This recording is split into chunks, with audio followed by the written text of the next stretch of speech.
Hello, ladies and gentlemen. Welcome to another live stream Tuesday.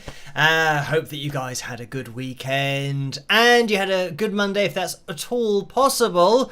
So I can see you guys in the live chat room tonight, and I'm going to do an early shout out to try and get through some names before they go too quickly. We have Josie, Marie, Billy, Debbie, Liz, Steve, Josie, BB321, Tammy, Laura, Laurie, Jennifer, Jane, Laura B, Kathy, Vera, Bob, Matt's Hawk, Ro, Anna, Corey, Colleen, you, Joy, Charlie, Mark, Laura, that might be a different Laura, and then Laura A, Laura Allen, who, we used to call Laura Alien, or maybe we still do, and Anna's going through that as well, JT, hello guys, thank you for joining me, and that's about as many names as I can get through, and probably a new personal best, but who's counting?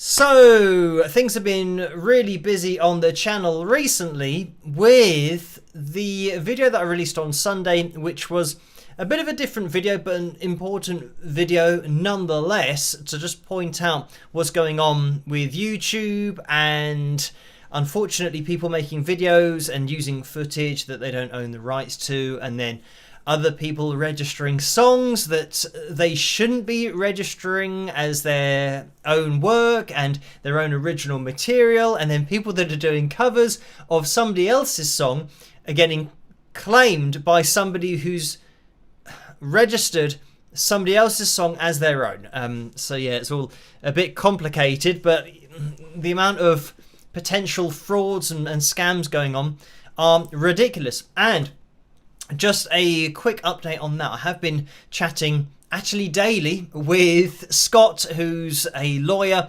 and he's just been looking through all of these channels, and I did link him to my video so that he's got a bit of a reference point as to where to go. And yeah, it seems like the more he looks into it, the more he finds loopholes and things that shouldn't really be possible. So, I mean, just the fact that it is possible to register somebody else's song as your own song. And when I say that, what I mean is the example that I gave in the video was, More Than a Feeling by Boston. I can do a cover of that, and I can register my cover as an original work, which means that potentially somebody else covering More Than a Feeling by Boston will now be copyright claimed by me if I had registered that. But obviously I'm a musician, so I know that that's illegal. And I think most people would think, well, yeah, that it does seem like I shouldn't be allowed to do that, to take somebody else's song, do a cover of it, and then register that song as an original work by me. And this is an amazing thing about, the algorithm, but the, copyright system that YouTube have, that myself and Scott, we were saying to each other that there's got to be a better way of finding whether the song that YouTube is trying to adjudicate or it's listening to, I guess they're using AI now, but if it is watching or if it's trying to analyze a song, say that somebody's doing a cover video, I said to Scott that it cannot be that difficult for AI to distinguish what the first words of the song are, because they're always going to be the same. If it is More Than a Feeling, for example, at the beginning of the song, now I'm going to have to try and think it through, hearing the intro, got absolutely blank. Okay, I'd have to actually play through. Woke up this morning and the summer's gone. So that... So those words, if somebody just starts with woke up this morning and the cover's called More Than a Feeling, then that should get copyright claimed. And once it's copyright claimed, say for example somebody's written a song and it just happens to be called More Than a Feeling for some reason, and the first line of their song just happens to be woke up this morning, then they can dispute the copyright claim. And this is the way that it should work. So that if somebody has written a song and it might be, a different melody. So they say, woke up this morning, the sun was in my eyes, and it's something that's now not More Than a Feeling by Boston. It should be set up so that it initially gets copyright claimed on upload, but then when the person sees that it's copyright claimed, officially by the copyright owners, they can say, oh no, this isn't that song. It's just a song that I've called the same, and I happen to have the same lyrics in the first line, but then the rest of the song's different. So then they can dispute it. And then obviously the official copyright owners will look at it and see that the rest of the song isn't the same, and then they can release that copyright claim. But at the moment it's the other way round, so that people can register the cover as their own song, and they are given the benefit of the doubt. There isn't even any doubt, because it is now registered. So YouTube goes through the internet trying to find this song, More Than a Feeling. Let's say, for example, that I did it, and that's what I said in that video, Wings of Pegasus. So More Than a Feeling by Wings of Pegasus. Once anybody uploads a song with More Than a Feeling, it's going to scour the internet, and it does have a copyright ID, like a content ID, that is More Than a Feeling by Wings of Pegasus. So it could choose that one rather than the official one, and now I would get the ad revenue for people covering a song, by Boston. So, it's just run the totally wrong way round. That the official copyright owners should be the ones that claim it first, and then if it isn't actually that song, then the person uploading it can dispute it. But anyway, there are lots of different levels to it, and I might do a video over, I don't know, the next few days, maybe next week, just giving an update as to maybe how far Scott's got with it, and the different loopholes that can be found. And let me just get up on screen my patrons, because they make this live stream, but every video, including Sundays, that I do on the channel possible. So a massive shout out to you guys. You know who you are at the bottom of the screen. But what I was going to say is, things have been really busy, because I think that video's now had definitely over 250,000 views, maybe 300,000 views, something like that, which is quite a lot for a couple of days. So there are quite a lot of messages going on, and people asking me questions about, mostly, how is this possible? How can people be doing this? And I don't have an answer to that. So I think it would take a total change in the way that the content ID system works on YouTube, and maybe where people upload their cover songs. I know this from TuneCore myself, that when you upload a song, it quite explicitly says, you have to agree to these terms and conditions, and you have to state that you own the songs that you are uploading, that they are your intellectual property, that you've written them, and you own the rights to them. You have to say that when you upload something. So people are saying yes to all that, even though they know it's a cover video and they don't own the song. So, I'm amazed that it's even left to people to, that's the loophole, that they can just lie and break the law. But I think YouTube is totally going to have to change its system. Maybe that is something that will happen with AI. But another situation that I had, that I've had on previous analysis videos, is where I'm looking at performance, and the video from the performance, the TV show, that's the thing that gets it blocked. But the audio is fine. So then what I go and do is I blur out the video so that people can, at least you guys, hear what I'm analysing, what I'm talking about, and what I'm demonstrating, so that I can play the bit of the song and then I can explain about it. So that's something that I've done in the past. So where Scott asked me, how has this person used Bobby Hatfield's voice and it's not been copyright claimed? But then I said to him that it might have been it sounds like it is a live performance, and it might have been on a TV show where the copyright includes the video part. So that's the thing that will make it then get registered as, that's the performance by Bobby, and it was this year, it was on that show, so then it gets copyright claimed. But if you change the video, like this guy was doing, performing on stage, pretending to sing, and it's actually Bobby's voice from a live performance back in the day, that's something that potentially is not going to get copyright claimed, because the actual picture isn't there with the audio. It's now changed. So I'm sure that the content ID scanning doesn't pick that up, because now it's treating that audio as new audio because it thinks it's attributed to that video. So again, that's the other side of it. You think, well, Bobby's estate should be getting that ad revenue, and the copyright owners, or at least the performance aspects of it. When somebody signs a contract with a recording company, the rights and the percentages are all split, and sometimes it's not so good for the artist, but there will be a percentage that the artist is entitled to.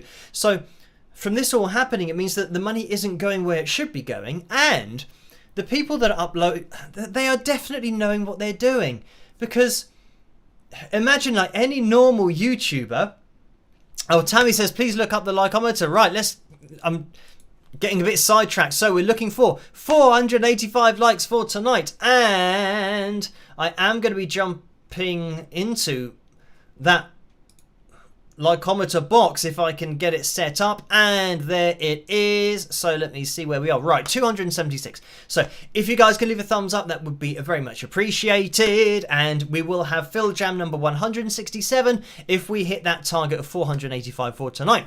But yeah, what I was going to say is that people, when they're uploading the video, when they're taking somebody else's voice and putting it on their video and not making it clear that it's a parody, even though, interesting, and this is what's interesting, is that Scott, as a lawyer, said that this wouldn't even be considered a parody, or it wouldn't be covered by that in terms of fair use, because it is clearly got to be a parody. So if you imagine anything else, when you are watching a true parody, it's comical, and it might have canned laughter over the top, and it's obviously somebody taking the mickey out of whatever they're using, because it is a parody. It is comedy. It's making something entertaining out of original footage, but you can see what they've done with it. Whereas this isn't that. This is somebody imitating being on a talent show and not making it clear at all that it's a parody. And you can tell that from the comments of people actually thinking that it's real. So you've got these people who are making these videos, not making clear it's a parody, and they know what they're doing. And I mean, this is the main point. When they suddenly get a check from YouTube at the end of the month, because they might have had 10, 20, 30, 40,000 views, or in the ones that I was showing, 400, 500,000 views. Sometimes one of them was 6 million views. When they get a check come through from YouTube and it's asking them for their bank details because they've got all this ad revenue, what do they think that's from? Do they think, oh, that's great that they're paying me for all of my original stuff that I've been putting out there and it's me singing? They know that what they're doing, it isn't what it is appearing like, and the reason they're getting the views is because people think it's something it's not, and that's the main thing. It's not that they're tuning in, they're not typing in comedy show taking off America's Got Talent. Nobody's typing that in. All of these performances come up with the America's Got Talent show and other auditions, so they're mixed in there. So yeah, the fact that it's not clearly labelled as a parody, it should have on every video. And this is what Scott said, I think it should be clearly marked as a parody. Even having something on the screen, probably all the time. Especially if it's not clear that it's a parody, you've got to have it on screen to say, a disclaimer. Which, of course, in this case, you need a disclaimer to try and validate your reasons for using other people's... and this is another thing that Scott said about it could be misrepresentation of the people on the judging panel, because they haven't agreed to be in this person's video. So yeah, I'm not sure what it's all called with the official laws and the official names for the laws, but yeah, taking somebody's image and using it and not making it clear that it's a parody, especially when they're crying and getting emotional, all that kind of stuff. People say, well, I don't want to be seen crying on your channel. I have a contract with Psycho Productions, and I signed a contract with them for them to distribute their footage because they'll edit it in such a way that I'm comfortable with. I'm not happy that you're going to take it and do what you want with it. So yeah. Anyway, let's move on. But certainly that has been a popular video. A lot of people have watched it, but I think that's an important thing, that a lot of people are now starting to realize, oh, what I was watching, and plenty of people have said that, what they were watching, they thought it was genuine. And I think that's the whole part of the scam, is that's why they've edited it in such a way that they're not making it obvious, and certainly not making it clear that it's a parody. So anyway, let me get the donations tab up on screen, because you don't have to donate, just watching is great. So yeah. If you could hit that thumbs up as well, that would be fantastic. You don't have to donate, just introduce yourself into that live chat room. And I can see Rose says carry a baby while performing. So yeah, this is the other thing, that I know that there have been acts on talent shows where they've either performed with their son or daughter, and they might be very young, and of course people like to watch that kind of thing because it's got a family vibe to it. So yeah, the guy that was holding his kid, who looked like he was crying, you think, yeah, why is the kid in this? Well, what has the kid got to do with it? And they can't give consent that, oh yeah, I'm going to be in this video and put out to millions of people online, and it's going to be up there for the rest of, somebody can copy that video, distribute it, and they're now all over the internet at the age of, 2 or 3. So yeah, it's all a bit, dodgy ethically from my point of view. That, yeah, if you are going to do something that is, fraudulent and might be part of a scam, then just do it. And if you get caught out, then you have to take responsibility for that. Don't start bringing other people into your fraudulent activities, because now they are going to be subject to an investigation and they could be charged. Obviously, the kid doesn't know what he's doing, so he wouldn't be charged, but certainly there might be a law that might be to do with that side of things, getting a minor or somebody who's very young in a fraudulent, I don't know, video, or just part of fraudulent activities. Who knows? I don't know the law at all, so that's why I have contact with Scott, who knows all about it and knows what can be done and what can't be done. And yeah, he's certainly agreeing that cannot be done. Most certainly, just so many things that he listed that are laws that are being broken. But anyway, yes, back to the donations thing. You don't have to donate, but I know that some people can't resist. So we have had a couple of donations in the super chat window. And just before I do address those, for your reference, if you do donate, between 45 and 60% goes to YouTube through the super chat window, and between 3 and 5% goes to PayPal through the PayPal link. You can find one of those in the description below. But there's a couple of donations in that super chat window. Paul's donated $5. Thank you for that, Paul. And the message is 408,000 subscribers. Most excellent. Let's have fun tonight. Please spike those likes. All y'all rock. So thank you for that, Paul. And yes, we have now hit 408,000 subscribers, which again is a ridiculous number, but we will keep on pushing forward and see where we end up.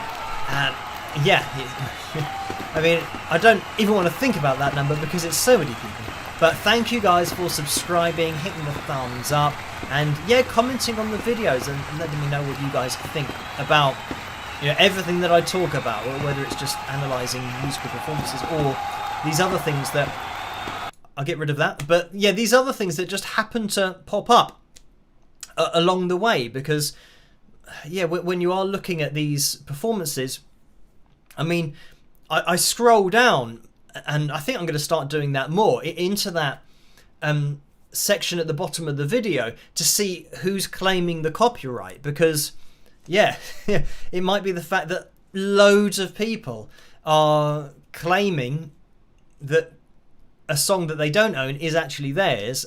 So yeah, I'm going to have to start looking at that in a little bit more detail. But I mean, the little that I have looked into it, it just does seem like there are loads of things that are potentially dodgy. And I mentioned that about, there's a company called Studio 71 that apparently they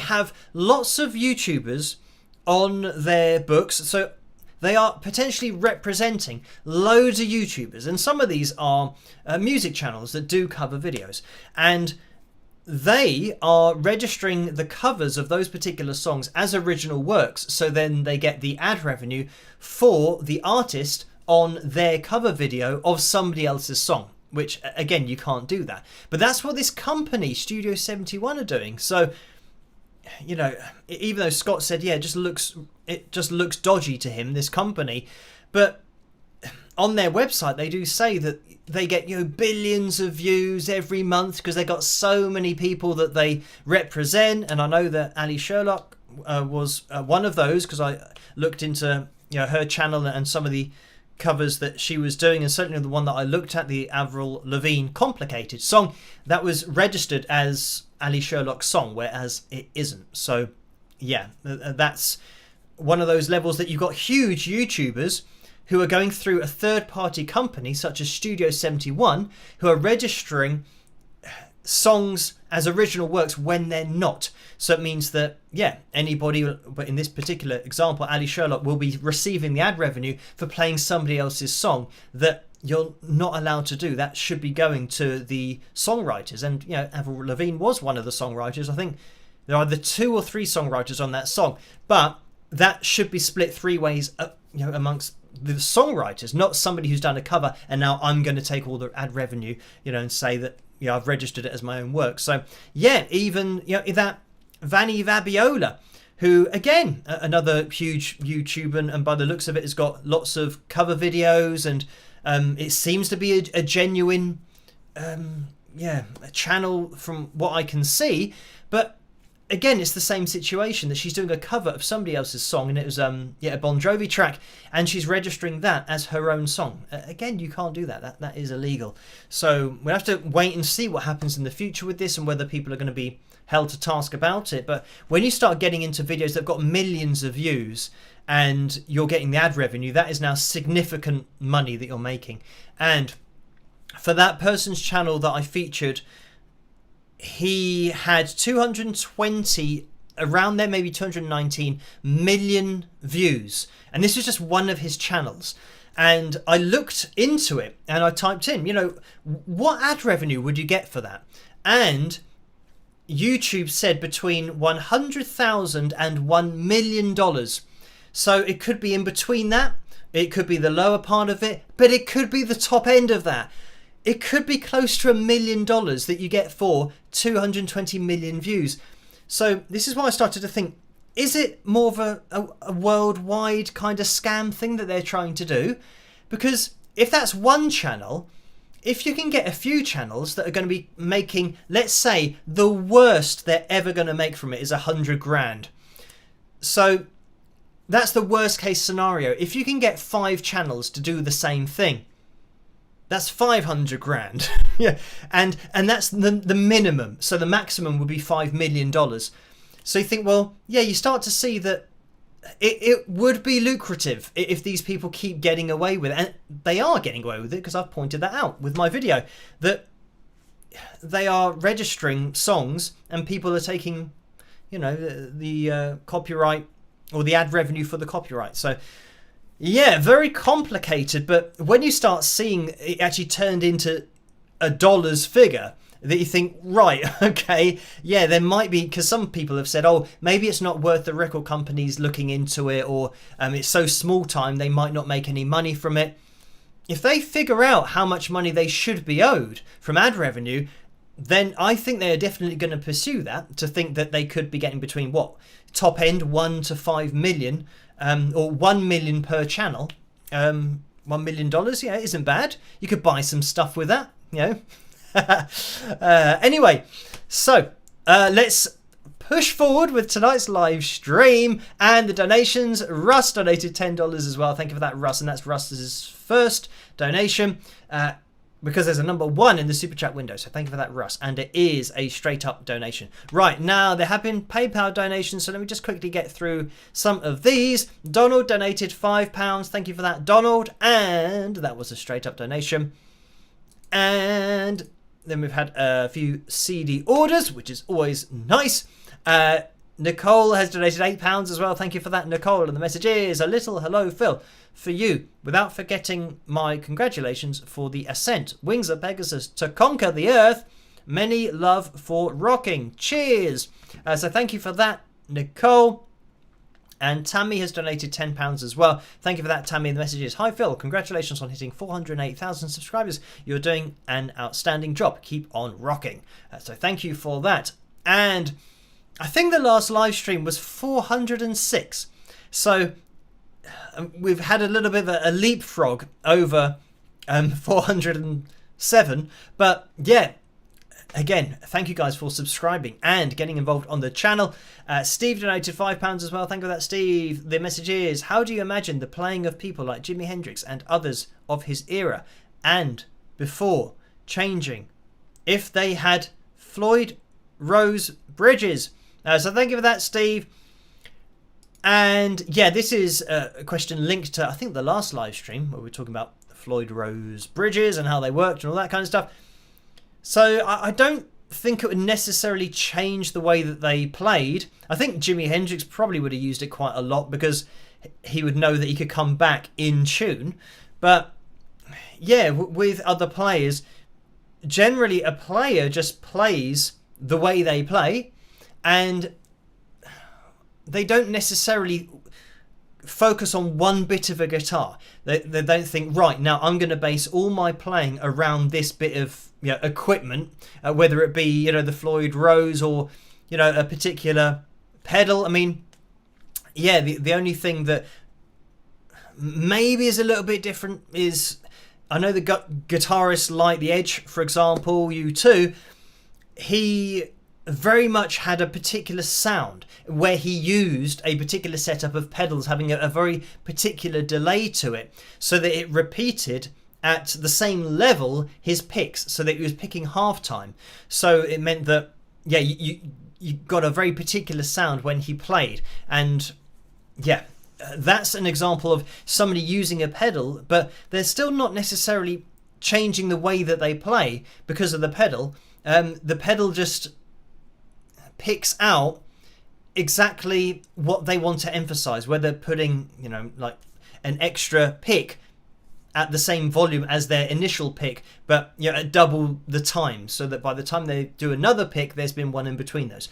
So I'm sure you guys who know The Edge and you two know what I'm talking about, but that's an example of playing for, I'd say it's more playing for a pedal rather than the pedal changing the way that you approach playing the guitar, because you still need all your techniques of alternate picking. And I think a lot of great players just play the guitar and they don't really need any effects. The effects that they choose just embellish what they're already playing on the guitar. So yeah, I think when you're talking about the top players, that's it. They can just play through a clean tone and sound great, and then everything else is just a bonus. And I know that Jimi Hendrix used to use a lot of effects, especially in the studio, but it was all to embellish his sound, but his style of play and his technique was still solid on clean tones, and making sure that is the foundation. But anyway, thank you for that, Steve. So yeah, in short, I don't think it would have changed their play, but it might have given them more options in order to do something.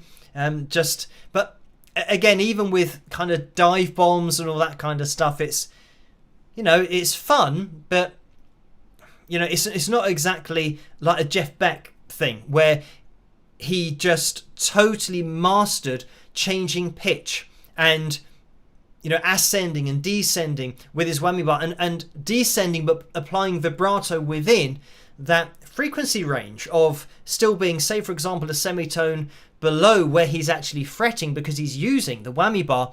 So yeah, I don't think they would have done that, because Jeff just took his playing from kind of one place to the next place to the next place, was always evolving, and certainly that's something that he mastered. But again, it wouldn't have changed his technique with his left hand or the way that he was playing. It was all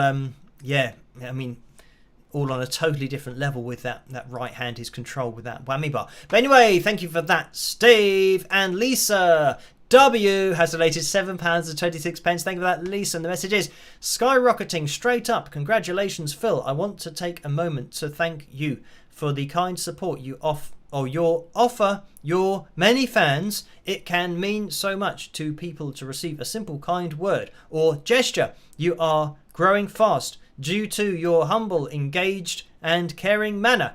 Much admiration. So thank you for that, Lisa. Thank you for the kind words. And Edward has popped in there with an £18 and 15 pence donation. So thank you for that. Oh, and this is, I think, a request for an analysis. But as I always say, you don't have to donate for me to do an analysis. Just send me the request, put it in a comment, or you can email one in, and yeah, I'll add it to the list. So thank you for this, Edward. And the message is Journey Tune to review. And then there's a link to YouTube. So thank you for that. And Bridget has donated £10 as well, so thank you for that. And that is a straight up donation. Billy has donated £10, so thank you for that, Billy. The message is, hey Phil, let's send out a large, joyous happy birthday to our friend and fellow winger Pamela Alford. Thank you so much, and congratulations to you on all your success. And let me just skip that advert that's about to pop up.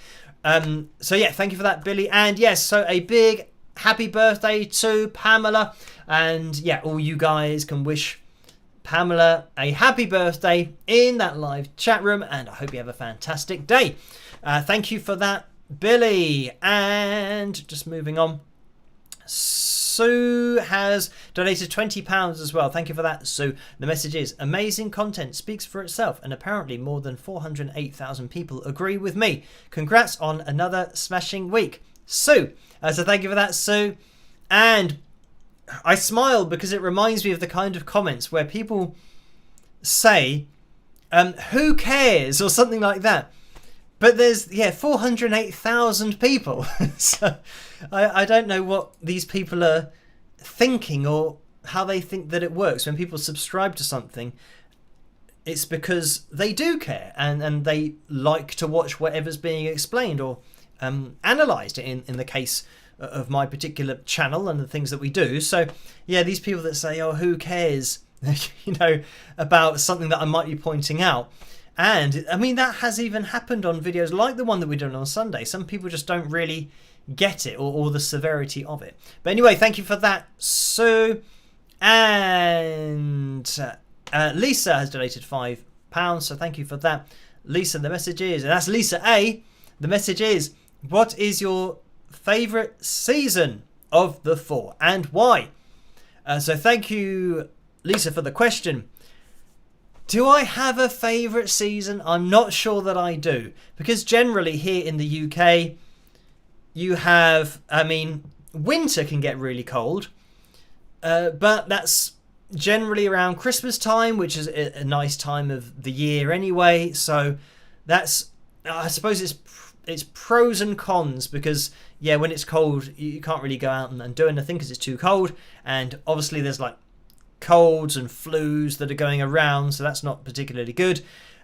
You then, autumn, spring. Oh, I know that in the USA they're called different things, aren't they? So, like fall or something like that. So yeah, I don't know which one that is, but anyway, summer. Summer's pretty good generally here in the UK.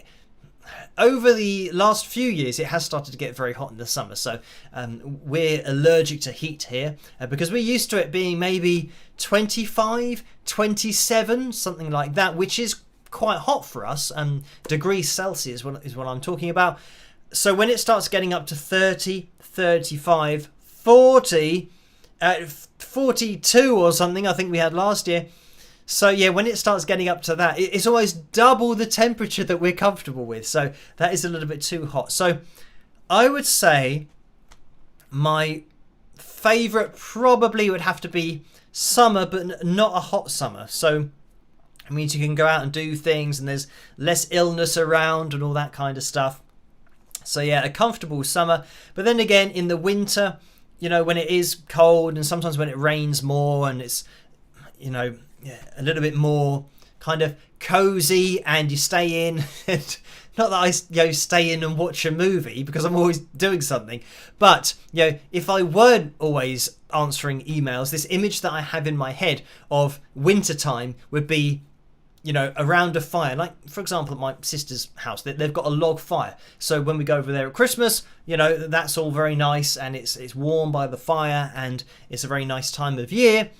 But if I was pushed to have to choose a season, I would go with summer. So there you go.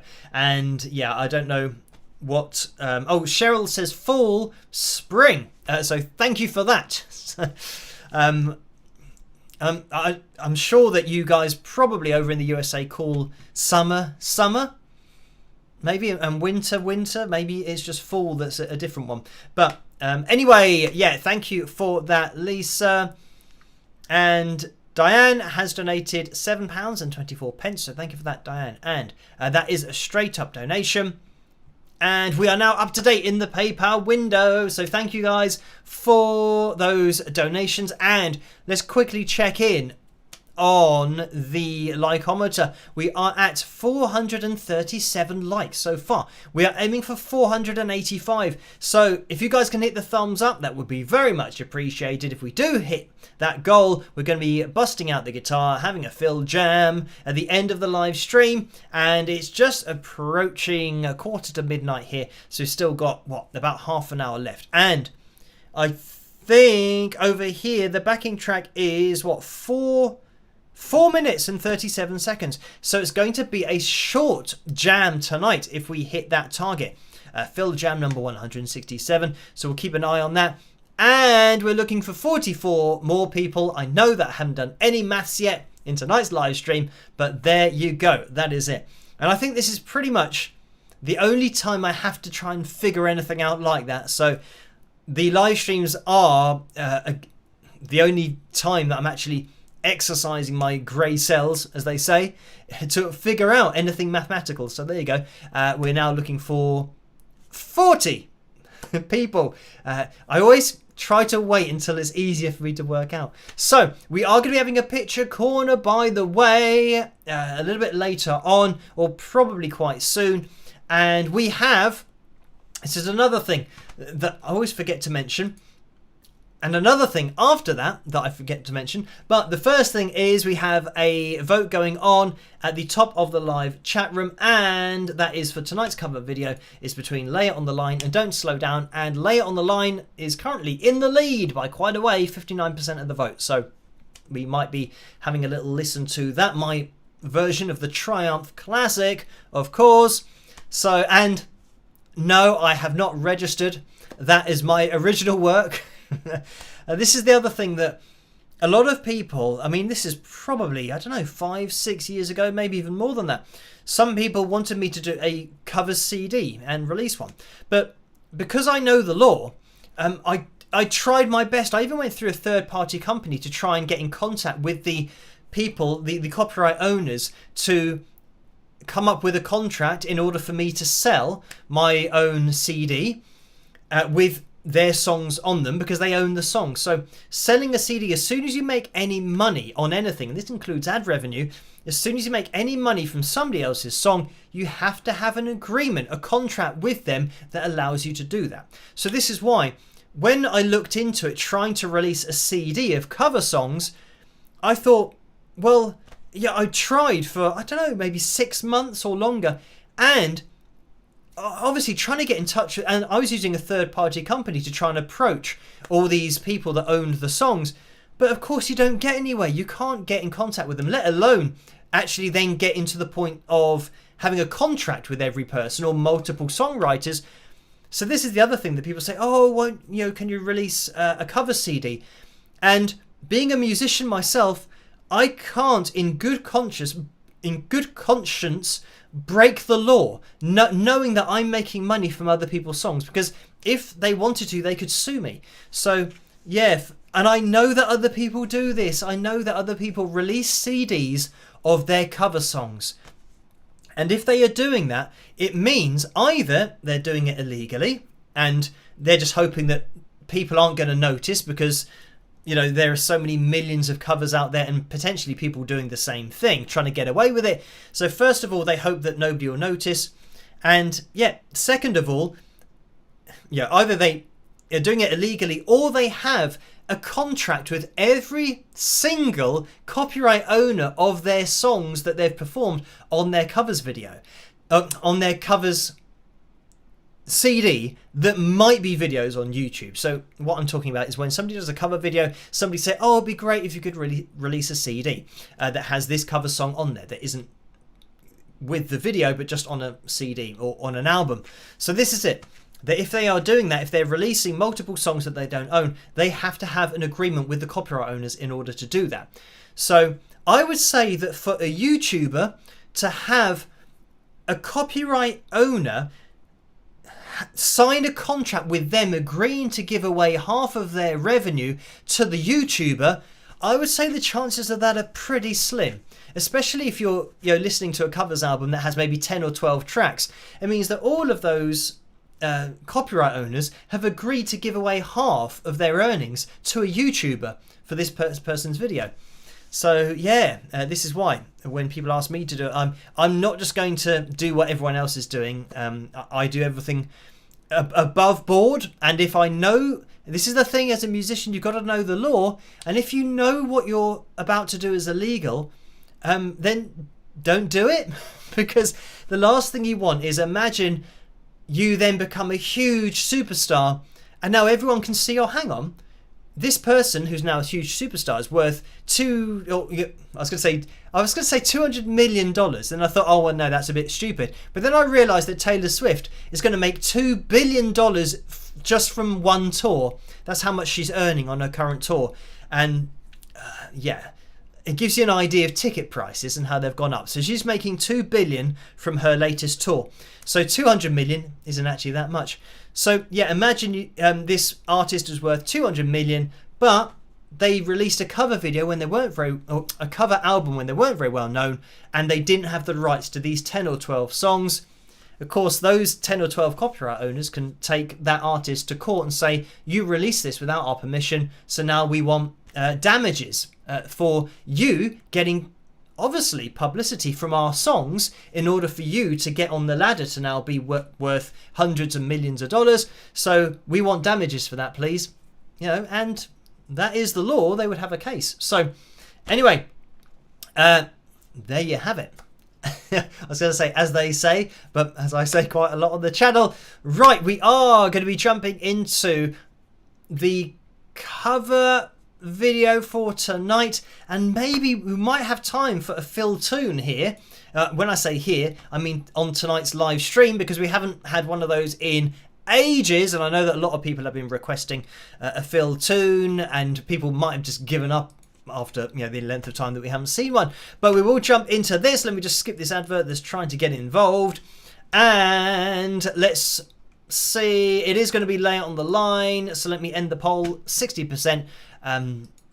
With that, I'm just checking that I've got the video to play, and I found it, so it is fine. So 60% was the total for Layout on the Line, and Don't Slow Down just isn't winning. I think it's had a few attempts, so Mr. has been unfortunately put in second place again. But let's jump into this. Hope you guys enjoy it, and I'll see you guys after. Rock!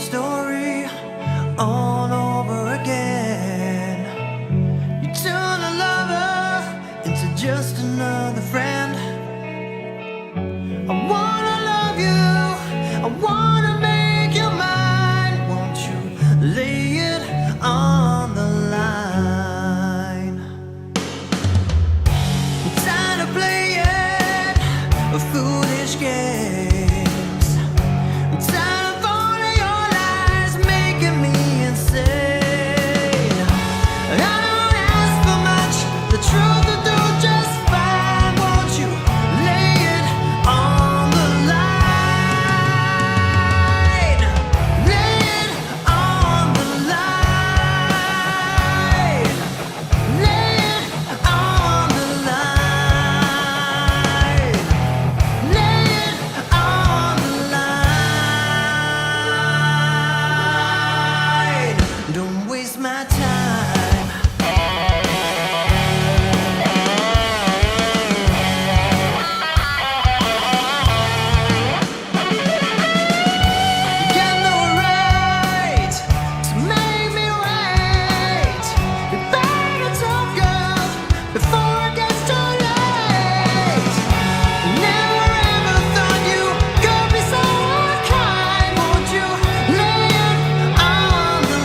And there we have it. That was my version of the Triumph Classic, Lay It on the Line. I hope you guys enjoyed that one. And thank you guys over on Patreon for requesting that as one of the covers to be voted for in tonight's cover video vote.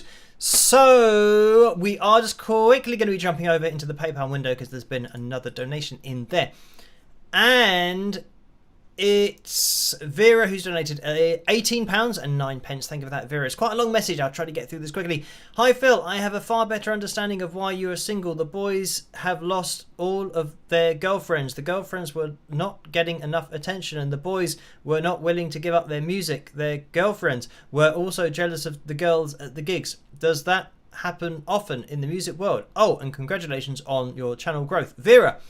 So thank you for that.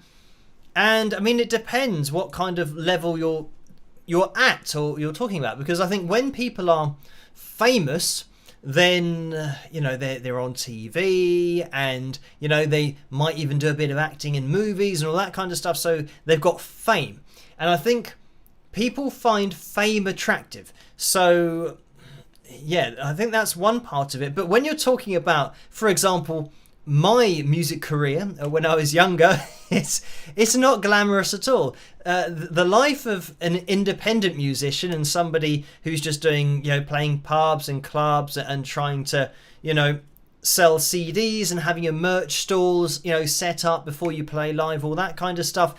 Yeah, that's a totally different life, because it's nothing to do with fame. You're just playing your music, so you're not going to get, you know, loads of girls turning up or anything like that. Generally, you know, especially for original music, you know, you'll be lucky if anybody turns up. And you know, some gigs that I played in the past, even this, you know, and this is the massive misconception, is people think that, oh, if you play in Leicester Square, you know, a venue in London on a Friday night, it's going to be rammed with people. It'll be really good. I played on a Friday night in Leicester Square, and I think there was maybe 3 people.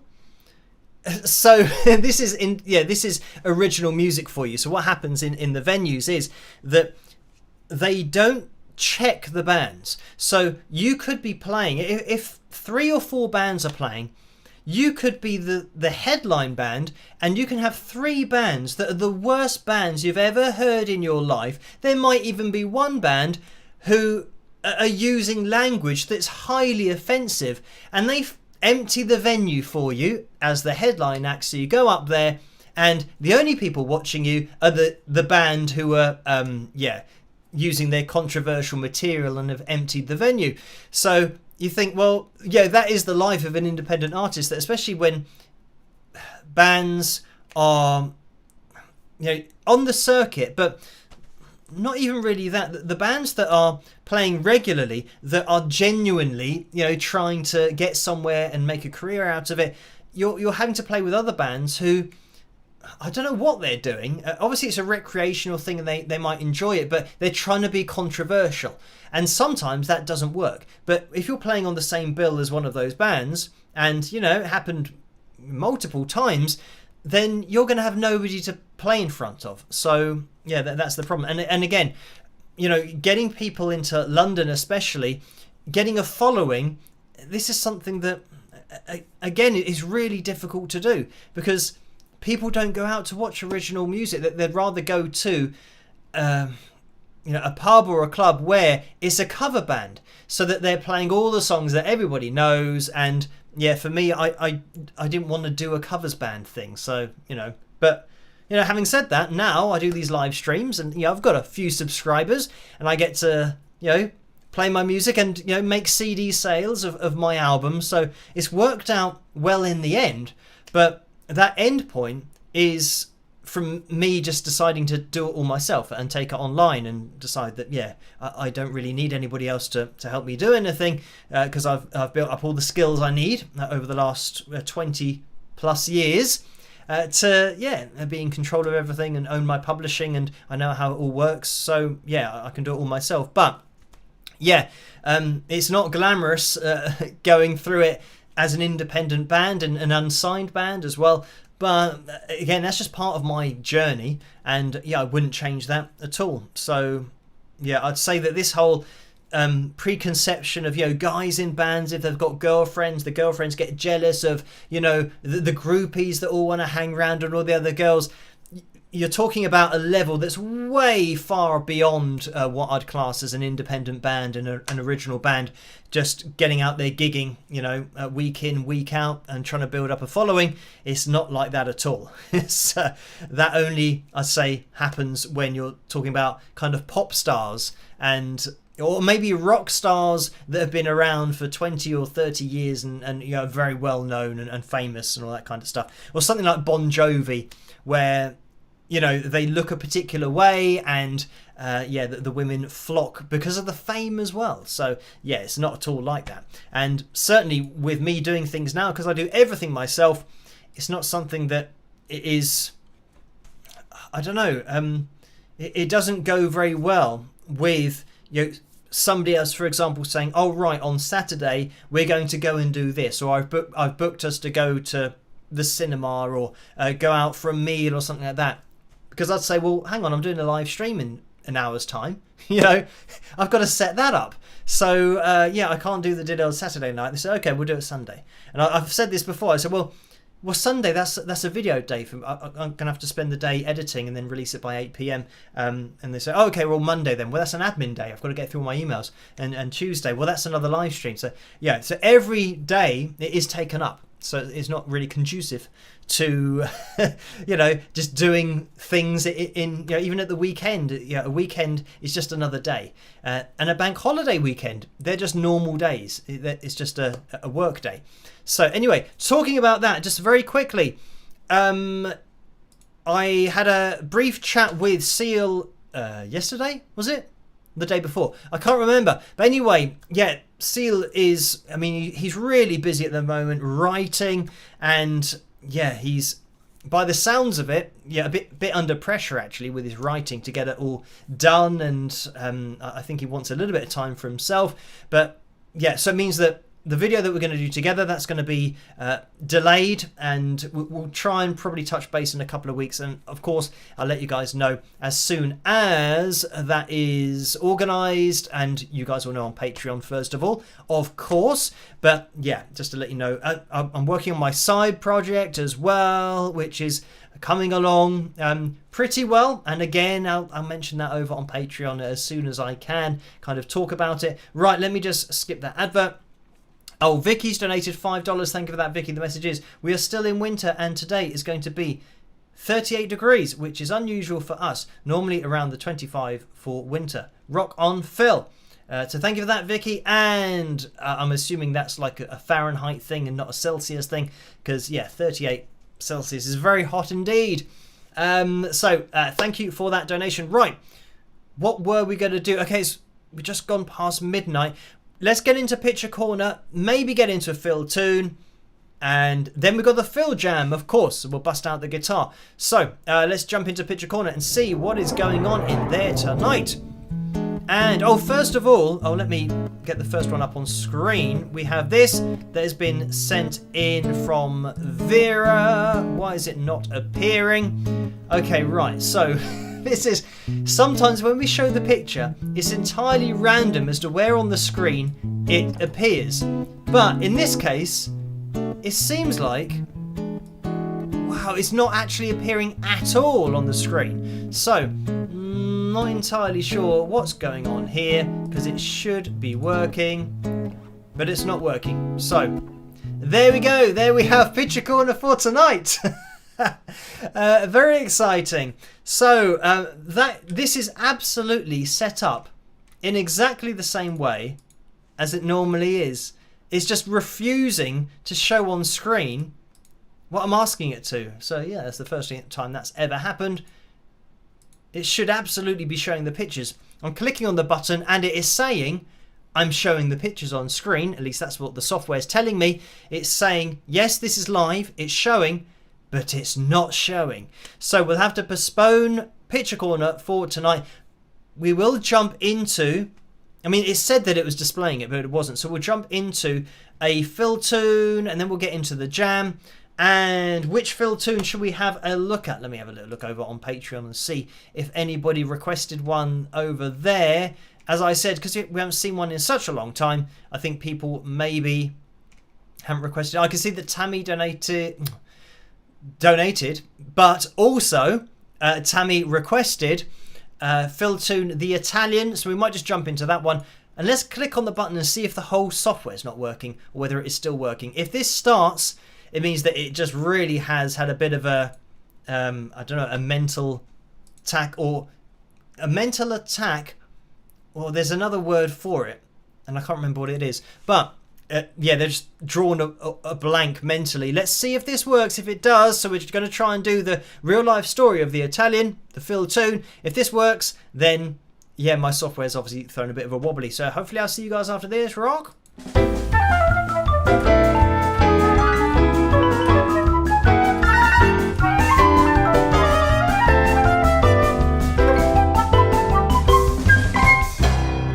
That sounds absolutely excellent. We'll get the next train down and meet you at the Fox. What the heck was that all about? That was the excellent Italian drummer we were hoping to hear from. He loves our songs and can't wait to meet. He's really keen. We're going to London tonight to meet at the Intrepid Fox. We'll get the train. He said he definitely wants the drummer position in the band. Ruddy heck, that is awesome. Finally, someone keen enough to meet and get things rolling. I am amazed at how empty this carriage is. It must be a lucky day. Yes, this is very rare. Normally I would not know where to look and have somebody sneezing and coughing in my face. Not to mention, of course, the regulation bum guff released into the airtight carriage, making breathing impossible. I'm actually really looking forward to tonight. I think this guy could be the guy we need. From what I've heard, he really wants to be in the band. Finally, it seems our luck is changing. I definitely think this was a fantastic use of my last £15 of the month. I don't mind being skinned if it means we have a decent drummer. Yes, I'm certain he will appreciate us spending £15 each and taking this 2-hour train journey to meet with him. Precisely. Imagine if this was all for nothing. Ha ha ha. That would be so funny, I would probably guff my own bum. Ha ha ha, yes indeed. From what he has said, there is no way this could ever end in a clap to the face. We must be nearly there, as the people are starting to stare at us less and also the women are becoming more attractive. Yes, you are correct. Here we are. Remember to try to avoid eye contact with the busker just in case. Here we are. I am so excited. I've been waiting for this day all my life, in a way. I suggest you keep talk like that to a minimum around here.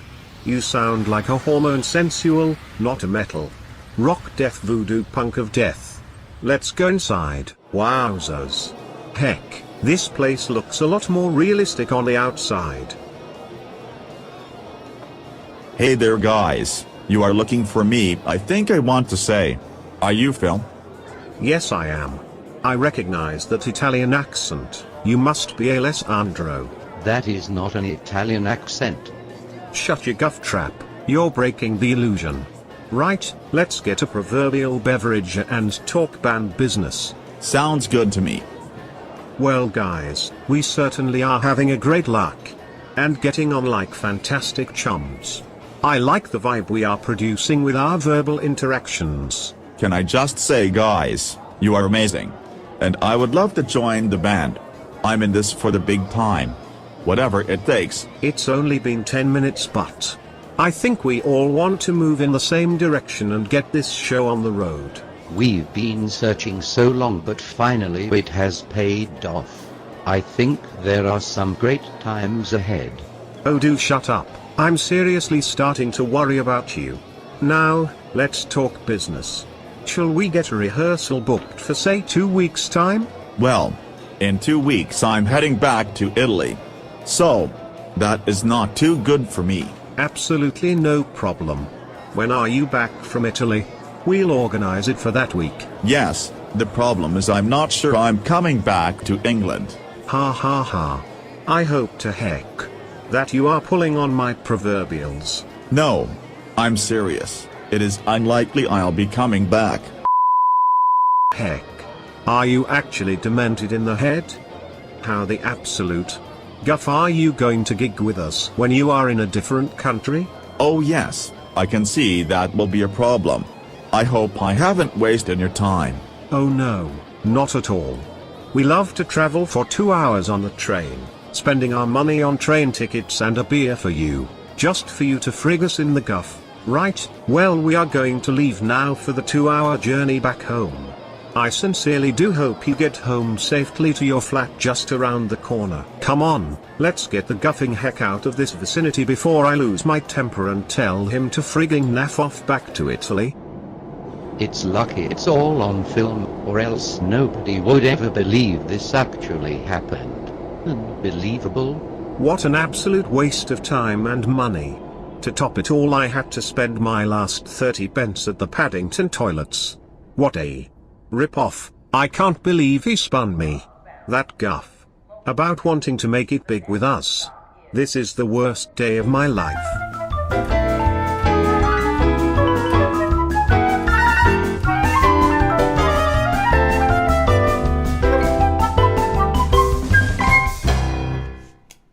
And there we have it. So yeah, I haven't had a filled tune in a while, and for reference, that is a story from my musical past that is entirely true. And that is it with my real life stories, as they are called. That actually happened. A guy wanted to be in my band, even though he was going back to Italy and he might not be coming back. So, and this was before doing online, collaborations. We're talking, maybe 20 years ago. So that wasn't really a thing that was possible on the internet. So this was literally, to be in the band. And then, when I said, well, won't it be a problem if you're in Italy and we want to do a gig maybe next week? And then, unbelievable. So, but that's the point about the real life stories. They are unbelievable, but they are entirely true. So anyway, that's another insight into, being an independent musician and and the things that you have to go through. We are going to be jumping into the Phil Jam for tonight because we've hit our target of 485 likes. Thank you guys for hitting that thumbs up. You can keep on doing that if you're watching this in the future on catch up. It really does help this live stream to get out there, but for the channel to grow on the whole as well. And I never really mentioned the merchandise, but if you want to get your hands on any of the merch, then there's a tray underneath this video, or you can click on the link in the description below, which is going to take you through to the spring.com store. So you can get your hands on any of the merch. Now, I'm leaning across to grab the gem. Let's see what Joe's message says. Oh, it is the gem. Right. Why is my chair not wanting to move? Microphone on. Zoom out. I'm trying to remember the things to do. And I feel like I'm in totally the wrong position. Well, I'm kind of not sat where I'm normally sat, so reaching everything's going to be a bit of a nightmare. I'm going to be smacking my guitar. I was going to say I'm going to be smacking my guitar on the table, and I did it, so I proved myself right. Let's click on it to begin with. This is going to obviously help somewhat. Building your online business? Not at the moment. I'm about to do a Phil Jam. So this is hard rock metal ballad guitar backing track in A minor, and this is from Erto Sound, ERTO and then sound, separate words, on YouTube. So let me unmute that, and I think this is fine. Let me know what the levels are like in the live chat room, and we'll have a little play through this and see what happens. Hopefully I can hear it. Okay, I can't hear anything at the moment. Uh-oh. Oh! Okay, it's just delayed. Oh, advert. Skip that.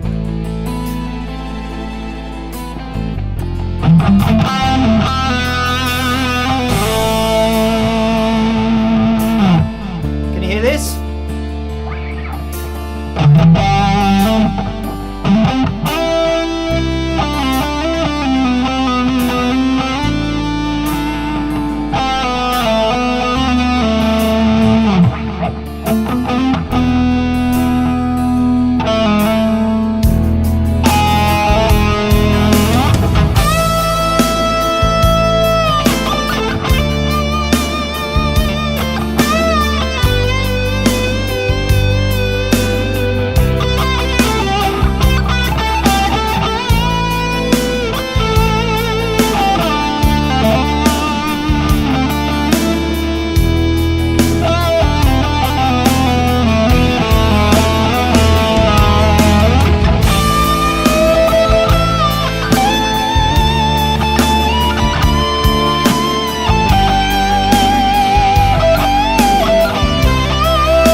checking whether the levels are okay. A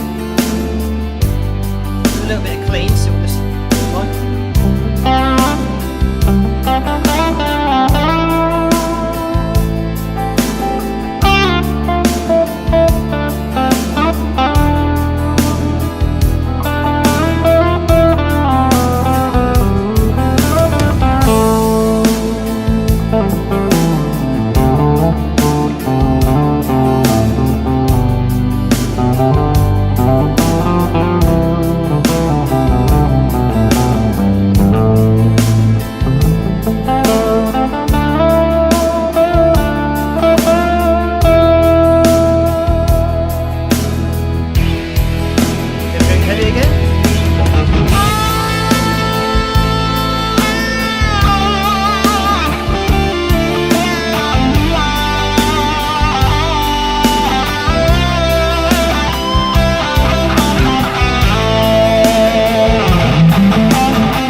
Okay, that's kind of a sudden ending with a bit of a fade out, and I caught it before the advert came in. So there we go, yeah, a bit of a shorter one for tonight. That was Hard Rock Metal Ballad, guitar backing track in A minor, and that's Erto Sound, E-R-T-O, and then sound. So, oh no, something else started. Right. So that was Phil Jam number 167. So thank you guys for hitting the thumbs up and ensuring that we had that tonight.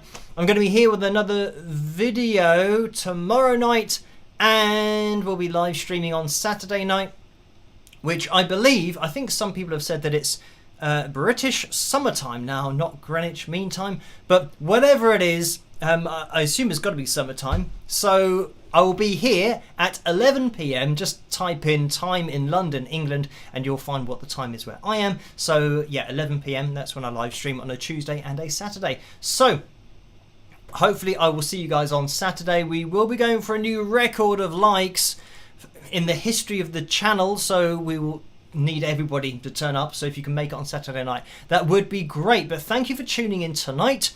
And yeah, look out for that video tomorrow night. 8 p.m. is when I release those, or at least I aim to. And yeah, thank you guys for tuning in. I think that everything is up to date. We're good to go. So thank you guys for tuning in tonight.